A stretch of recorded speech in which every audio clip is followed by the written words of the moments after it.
ఆదిత్య 369 మూవీలో time machine లాగా కనిపిస్తున్న ఈ మెషిన్ పేరు మత్స్య 6000. ఈ మత్స్య 6000 అనేది ఇండియాలోనే ఫస్ట్ మెయిన్ సబ్మర్సిబుల్ వెహికల్. అంటే ఈ వెహికల్ ద్వారా ముగ్గురు సైంటిస్టులని సైంటిఫిక్ ఎక్విప్మెంట్స్తో పాటు భూగర్భంలోకి, అది కూడా 6000 మీటర్స్ లోతుకి పంపి పరిశోధనలు చేయిస్తారు. ఈ మత్స్య 6000 సముద్రయాన్ అనే మిషన్లో భాగము.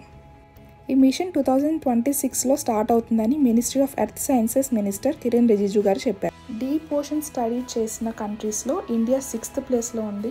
ఈ స్టడీ ద్వారా ఓషన్లో ఉన్న ఖనిజాలు, ముఖ్యంగా copper, magnesium, nickel, iron, cobalt ఇవన్నీ మాత్రం ఎంత స్థాయిలో ఉన్నాయనేది మనకి ఈ స్టడీలో తెలుస్తుంది. అదేవిధంగా deep ocean survey, ocean ecosystem గురించి మనం తెలుసుకోవచ్చు.